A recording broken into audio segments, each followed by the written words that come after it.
think it's a great achievement that Bill McCoid has managed to write and direct a film of this quality, especially the fact that he's managed to have an exclusive screening here at the Mitchell and Kenyon, because it's a fantastic arena. It's going to be a fabulous occasion, and I think he's to be congratulated.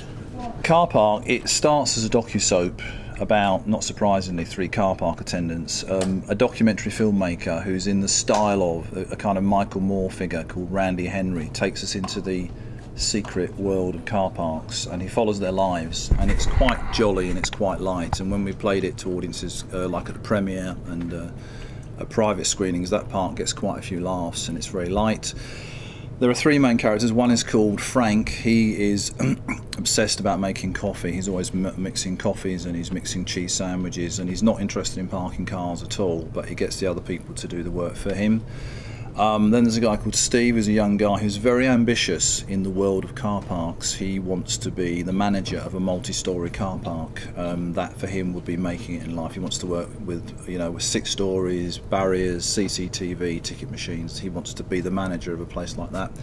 And then there's another guy who's called SAS, who we're not sure if he actually works there or not, but he patrols the car park, he wears army fatigues, and he's very obsessed about security. Yeah, my character in the film is a chap called Call Me Back Coogan, and you never actually get to see much of him as regards his conversation, because every time he comes into the main office his phone always starts to ring, so he's otherwise preoccupied with his telephone ringing, hence Call Me Back Coogan. So he's a lovable character, and always trying to sort of get in on the act with the guys in the office, but never really gets anywhere. But there's a little sinister twist towards the end as well, which you have to look and watch the film to see what that is. I'm ready for you! I'm not scared of you, I'm not scared! Go and show yourself now! Come on, then! Then the film takes a twist, and it changes tone, and it gets a bit scary and a bit eerie, because actually, although it's the same story, it kind of changes genre. It goes from docu-soap, observational documentary with a light touch, to thriller.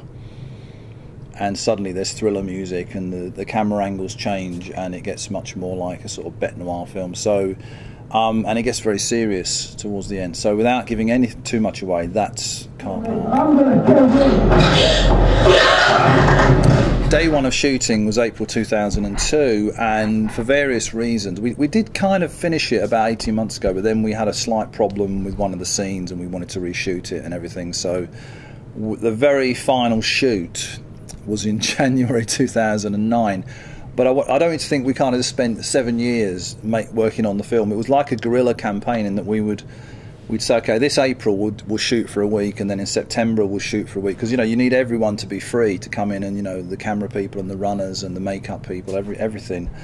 So we'd all come in and we'd work on it for a week, and then that was kind of the easy part. The part that really took the time was editing it, because the editors could only work on it when they were free, and of course they have to make a living, so they're working on their paid work for Granada or whoever that might be, clients, and then again they'd say, okay, in June we'll work for a week, or in September we'll work for a week. So if some beneficent person had given us the money, we could have probably shot and edited the whole thing in probably, I don't know, maybe 5 or 6 months. It didn't take any longer than a normal movie in that way, but it wasn't a normal movie. It was an act of faith movie. It was a leap of faith. People had to invest in the film with their talent and their hard work. I found working with Bill a very interesting experience. He was very cooperative, he was very good with his direction, and I must say he was very patient as well. And that's some of the ingredients that you need when you are directing and producing a film, and particularly when you've written it as well, because you're very emotionally attached to it. But Bill was the ultimate professional. Yeah, the team were great. I mean, they massively improved the film. There's no question about it, and I'm very, very grateful to have known those people and persuaded them to come on board. I think it's very exciting that a film does get nominated for BAFTA, because at the end of the day it's a tremendous achievement. It's a low budget film, it's been written and produced by Bill McCoid, and I think it's a tremendous achievement that he's got it recognised by the people who do vote for BAFTA, so hopefully it'll get recognised one way or the other. It's a small film, that's all it is, but it's our small film, it's our feature film, so the journey was worth it, yeah.